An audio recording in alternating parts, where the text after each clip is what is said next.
Bonjour à tous, salut les caps. Aujourd'hui, nouvelle vidéo. On va réagir à la vidéo de Antoine de Maximi. Eh oui, eh oui. Antoine de Maximi, il est parti dans plusieurs pays.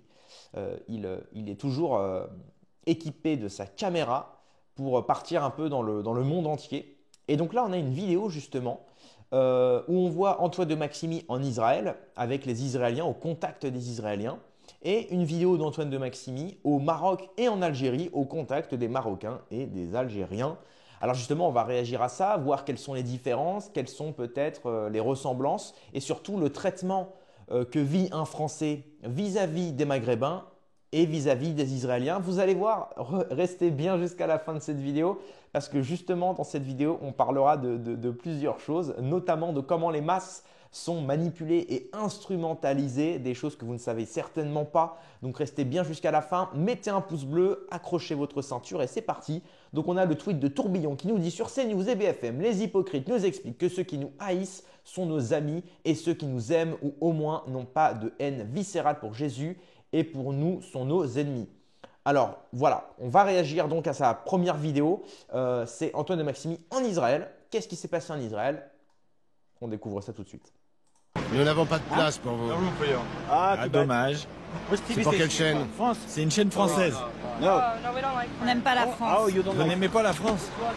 Excuse me, sir. Pardon, monsieur. Pourquoi votre communauté est-elle si fermée? Où êtes-vous? France? Yes. Oh, j'ai peur de la France. Pourquoi? Bienvenue chez nous. Enchanté. Enchanté de vous connaître. Moi aussi. À qui ai-je l'honneur?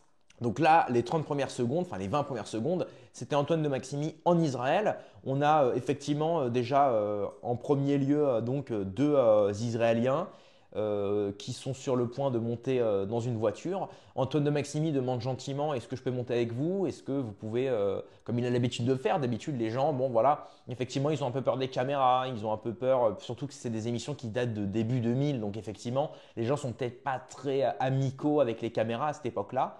Et là, on voit qu'au-delà de ça, simplement de dire bah non, non, non, c'est bon. Là, carrément, quand il dit ah bah je suis français, c'est pour une chaîne française. Donc là, les deux Israéliens sur cette vidéo, qui ne représentent pas tout le peuple israélien, bien sûr, disent non, non, on n'aime pas la France. Ah, on n'aime pas la France. Qu'est-ce que ça veut dire on n'aime pas la France? Est-ce que ça veut dire on n'aime pas les Français? Pourquoi? Est-ce qu'ils n'aiment pas les décisions politiques françaises ou est-ce qu'ils n'aiment pas le peuple français? Là, j'avoue, c'est un étonnement. Et par la suite, pareil, donc il pose la question donc à un rabbin qu'on voit effectivement, ça doit être certainement à Jérusalem. On voit un rabbin en Israël et là, Antoine de Maximi pose la question simplement: pourquoi votre communauté est si fermée? Parce que ce n'est pas son premier échec. Il va vers les Israéliens et effectivement, dans cette émission que je vous invite à regarder en entier, voilà, tout simplement, la plupart des Israéliens sont assez fermés. Ils lui disent non, non, c'est bon. Alors que dans des pays comme l'Irak ou comme le Maghreb, comme vous allez voir, donc restez bien jusqu'à la fin. Et bien là, cette fois-ci, là, l'Israélien lui dit bah, pourquoi on est fermé? Vous venez d'où? Ah, France. Ouh là là, non, on a peur de la France. Alors là, effectivement, c'est un peu troublant parce que toute la journée sur BFM et CNews, on a Julien Audoul, on a Meyer Habib, on a le RN qui nous dit voilà, l'alliance judéo-chrétienne. Ah oui, France, Israël, magnifique. Le RN vient d'ailleurs de sympathiser avec le Israël, va essayer de créer des relations. Julien Audoul qui a un portrait d'Israël dans son bureau, qui dit mais oui, Israël, c'est magnifique, les Français sont adorés là-bas. Et bien on se rend compte que quand un Français y va sur place, et ben c'est pas vraiment le cas. Encore une fois, tous ceux qu'on voit sur cette émission ne représentent pas tout le peuple israélien, mais c'est quand même marrant qu'on nous parle de judéo-christianisme, surtout quand vous allez voir ce que je vais vous montrer après. Je pense que vous n'êtes pas prêts, donc préparez-vous. Allez, on passe cette fois-ci au Maghreb. Quoi? Bienvenue chez nous. Enchanté. Enchanté de vous connaître. Moi aussi. À qui ai-je l'honneur? Antoine. Ah, Et je peux dormir chez vous? avec plaisir. C'est vrai? Et bien sûr. Il y a la place? Énormément.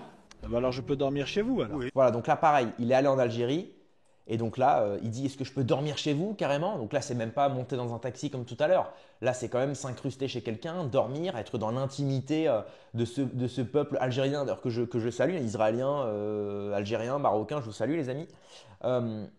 Et là l'ancien, on va l'appeler l'ancien du Tiécar. Il dit mais bien sûr, il y a de la place, énormément, viens. Il y avait même la fameuse phrase un petit peu de gazouz, hein, viens boire un petit coup. Donc effectivement, voilà, il y a une forme de sympathie, une convivialité, c'est assez chaleureux. Contrairement, effectivement, là, ce qu'on a vu, les images contrairement aux Israéliens, maintenant, encore une fois, voilà, ça ne représente pas tous les Israéliens.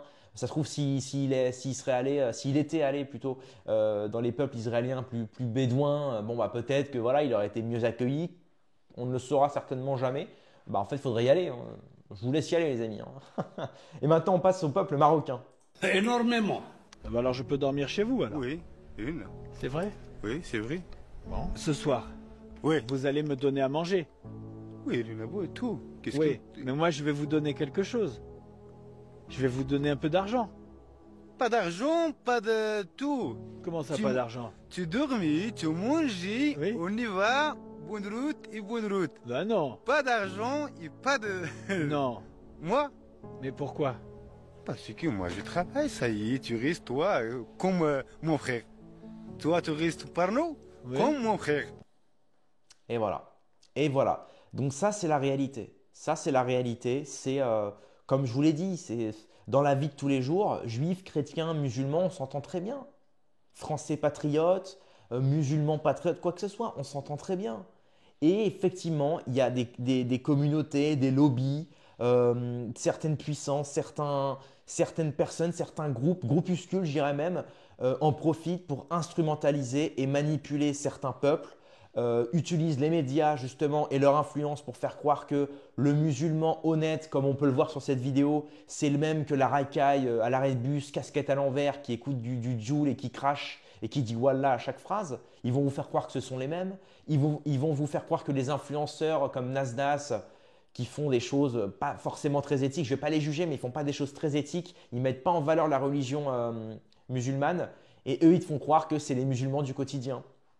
De même qu'on vous fait croire, avec l'affaire Betaram, souvenez-vous, il y a encore quelques jours, quelques semaines, on vous fait croire que le prêtre qui a touché des gosses, le catholique un peu tradit, c'est pareil, il touchera vos gosses. Ça n'a vraiment aucun rapport, c'est de la malhonnêteté. Tout comme on vous fait croire aussi, le CRIF vous fait croire que les juifs du quotidien, ils sont hostiles. Et donc nous, on devrait croire que ces juifs-là nous veulent du mal. Et donc c'est eux en plus, c'est les juifs du quotidien qui subissent de l'antisémitisme à cause justement de certains groupes comme le CRIF ou d'autres. Certains groupes Bruno Attal d'ailleurs l'a très bien dit. Bruno Attal, je ne porte pas dans mon cœur, hein, mais Bruno Attal il a dit quelque chose de très intéressant dans son interview avec Dieudonné. Il dit justement, moi je me dissocie du CRIF et compagnie, parce que justement eux ce sont des bourgeois juifs qui eux justement instrumentalisent les juifs des couches populaires, qui plus est les juifs du quotidien, des banlieues qu'on peut trouver par exemple à Sarcelles. Il y a une grosse communauté juive à Sarcelles. Voilà. Et c'est eux malheureusement qui vivent l'antisémitisme dans le quotidien.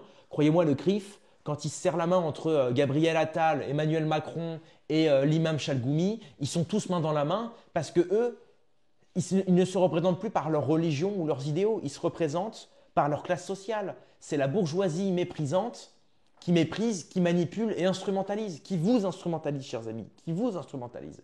Pour aller plus loin, on va même parler de plusieurs courants. Le talmudisme. Qu'est-ce que le talmudisme? Dans le Talmud, c'est un livre, donc c'est la réinterprétation de la Torah orale par justement des rabbins extrémistes. Extrémistes, hein, l'extrême n'est jamais bon. Et bien justement, on a ce youtubeur qui s'appelle Didascal qui nous parle de l'exécution de Jésus dans le Talmud, Sanhédrin 43a. C'est pas moi qui le dis, c'est sur la vidéo. On va écouter ce qu'il a à dire. Un bref commentaire.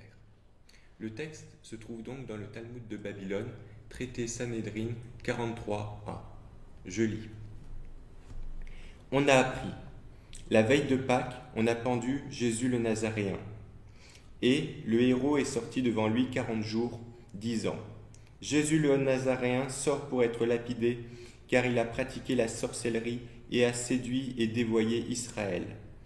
Toute personne qui a connaissance d'un élément pour sa défense, qu'elle vienne et donne l'information à son sujet. Mais on n'a rien trouvé pour sa défense et on l'a pendu la veille de Pâques. Ou l'a dit. Pensez-vous que Jésus le Nazaréen était de ceux pour qui on plaide en leur faveur?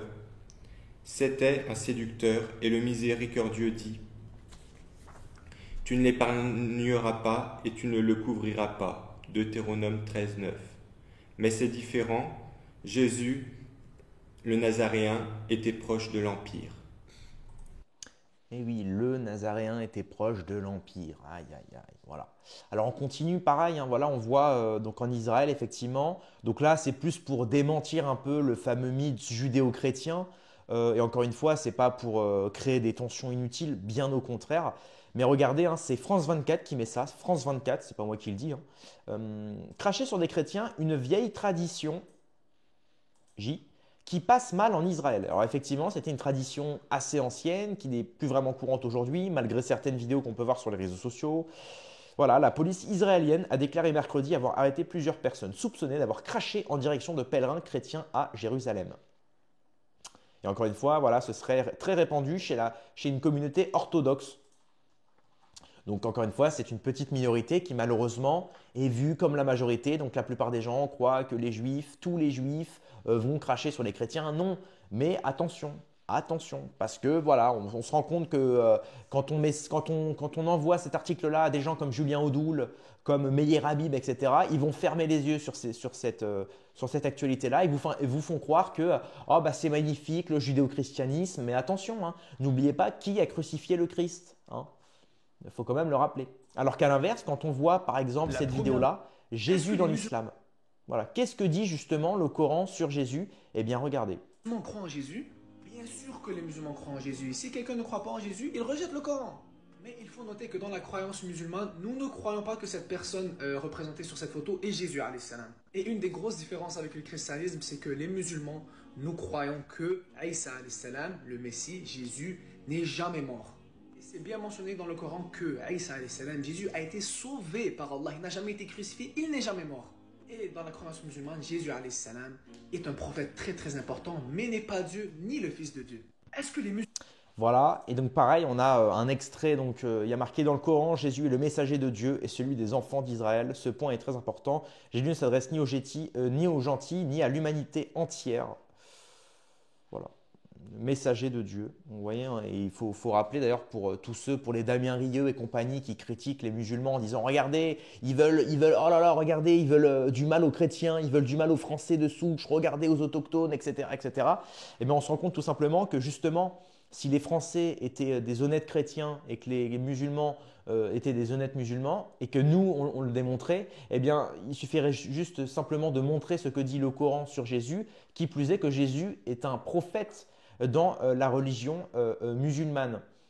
Alors que quand on regarde ce que nous a dit Didascal effectivement sur l'exécution de Jésus, le Sanhédrin tiré du Talmud, qui est évidemment, donc, comme je le dis, une réinterprétation orale de la Torah, bon bah voilà. Donc tout ça pour dire qu'effectivement, c'est quand même assez marrant de voir que les médias essayent justement de créer des tensions. Et moi, c'est le but de ma chaîne, justement, c'est d'apaiser les tensions. Comme dit le pape, celui qui construit des murs et non des ponts n'est pas chrétien. Ben moi, j'essaye de créer des ponts, justement. J'essaye de nouer un dialogue, de créer un dialogue entre chaque communauté, juifs, chrétiens, musulmans, pour qu'on puisse justement tous s'entendre, discuter et justement lutter contre l'ennemi commun, qui plus est cet État profond qui essaye justement de nous instrumentaliser, de créer des tensions pour ne pas voir le véritable problème, qui plus est l'appauvrissement des Français, la dette grossissante, la France qui va mal, la fermeture des hôpitaux, la fermeture des écoles, de plus en plus de faits divers qui se passent, l'insécurité prégnante et croissante, tout ça, on n'en parle pas, ou alors on essaye toujours de remettre la faute sur un tel, voilà, bêtement. On remet toujours la faute sur les autres, justement, mais c'est une manière de se déresponsabiliser, de fermer les yeux sur nos erreurs à nous, et ça, c'est vraiment bête. Donc voilà, et en plus c'est une vidéo significative parce qu'aujourd'hui c'est le premier jour de carême pour nos amis chrétiens. Ça fait déjà 5 jours que ça commence le ramadan pour nos amis musulmans. Donc voilà, c'est une bonne manière de dire que pour commencer ce premier jour saint du carême, c'est notre bonne action, c'est arrêtons les divisions. Ceux qui ont l'habitude de comparer leur religion ou de se comparer ou de négliger ou de mépriser, eh bien arrêtons cela, voilà, pendant ce mois sacré, chers amis. Que vous fassiez ou non une forme spirituelle ou non, que vous fassiez le carême, le ramadan, quoi que ce soit, simplement essayons voilà, d'élever nos âmes, de rendre notre cœur pur, j'ai envie de dire, et d'éviter toute division et de toujours se concentrer sur l'ennemi principal, sur allons à la racine du problème à chaque fois, Ne pointons pas le doigt sur les branches, mais sur le tronc. Voilà, c'est le plus important. Bref, c'est tout pour cette vidéo. Merci d'avoir suivi. Mettez un like, abonnez-vous. Si vous voulez me soutenir, l'abonnement à 4,99 €, c'est le bouton rejoindre à côté de s'abonner. Allez, rendez-vous dans quelques heures à demain pour une prochaine vidéo. Paix et amour sur mes amis et mes ennemis, et surtout sur mes ennemis.